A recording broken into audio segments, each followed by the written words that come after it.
Le 1er mai dernier, la France a découvert qu'au ministère de l'Intérieur se cachait un menteur. Monsieur Castaner a menti au sujet de la Pitié-Salpêtrière. Dans un tweet de 21h04, il dit qu'un hôpital a été attaqué, c'est faux. Que le personnel a été agressé, c'est encore faux. Qu'un policier a été blessé en arrêtant les assaillants, c'est toujours aussi faux. C'était 5 heures après ces événements. C'est donc pas une réaction à chaud. Quelle est la compétence d'un premier flic de France qui n'arrive pas en 5 heures à recouper des informations disponibles sur les réseaux sociaux? Christophe Castaner a en vérité tenté une grossière opération de manipulation de l'opinion pour, une fois encore, discréditer le mouvement social. Sans le courage du personnel de l'hôpital qui a dit la vérité, 32 innocents, alors en garde à vue, auraient pu être condamnés à de la prison. Il y a un an, le 1er mai 2018, déclenchait une affaire d'État avec Alexandre Benalla. Cette année, c'est un mensonge d'État. Mentir n'est pas une anecdote au ministère de l'Intérieur.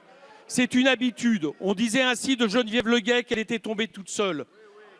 Il y a les paroles du ministre proche de la guerre civile, mais il y a aussi les ordres. Car les responsables sont d'abord les politiques qui donnent des ordres. La 5e République sera jamais entachée de son terrible bilan. Un mort, plus de 2200 blessés, 28 mutilés à vue, 8700 gardes à vue et aussi de nombreux policiers blessés lors du mouvement des Gilets jaunes. Ce bilan, chers collègues, n'est pas celui d'une démocratie, c'est celui d'un régime autoritaire qui, le 1er mai, charge, nasse et noie sous les gaz des cortèges syndicaux et pacifiques. Vous récidivez en parlant d'intrusion violente pour des manifestants pacifiques. Savez-vous ce qu'est la peur d'être poursuivi par des policiers jusqu'au sein d'un hôpital où ils cherchaient refuge? Pour Christophe Castaner, tout est permis pour maintenir l'ordre social. Tout est permis comme lancer un pavé sur les manifestants, les gifler ou frapper un étudiant de la résidence universitaire de l'hôpital. Monsieur Castaner est devenu un obstacle à la paix publique. Monsieur le Premier ministre, je vous le demande solennellement, mettez fin aux fonctions de l'Intérieur.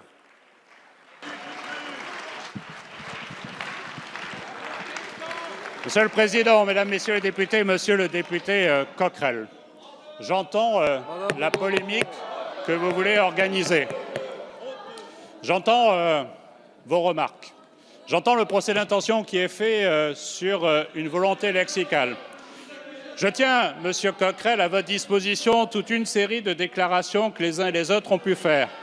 Je tiens par exemple à votre disposition ce tweet que vous avez relayé, un tweet parodique de l'Express dans lequel, et vous l'avez relayé, il serait demandé aux automobilistes de rouler dans le sens du vent.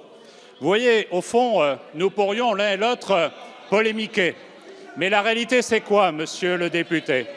La réalité, je m'en suis expliqué et je me suis exprimé. J'ai d'ailleurs exprimé mes regrets d'un mot mal choisi, puisque vous avez la volonté de faire oublier des comportements inexplicables. C'est bien la preuve que ce mot, monsieur le député, était mal choisi, puisqu'il vous a laissé l'opportunité de lancer une vile polémique. Mais la réalité, c'est quoi? C'est le souvenir que j'ai du 1er mai 2017 avec ce policier immolé. C'est le souvenir que nous avons aussi les uns et les autres du 1er mai 2018 avec tout un quartier qui avait été visé. C'est le souvenir des violences qui se sont réalisées depuis décembre et que vous voulez, monsieur le député, oublier. La réalité, ce sont ces violences contre lesquelles nos policiers, nos gendarmes se sont systématiquement dressés. Mais la réalité, c'est aussi 240 enquêtes qui ont été confiées à l'IGPN. Il n'y a pas, monsieur le député, une part de vérité, celle qui nous intéresse. Il y a la vérité, tout simplement. Il ne vous appartient pas, ni à vous, ni à moi, de la décider. Il appartient à la justice de la décider. Quant à la parole politique, monsieur le député, j'entends bien votre question. Et je pense qu'il faut aussi savoir apprécier la réalité en fonction de ce qui vous est donné.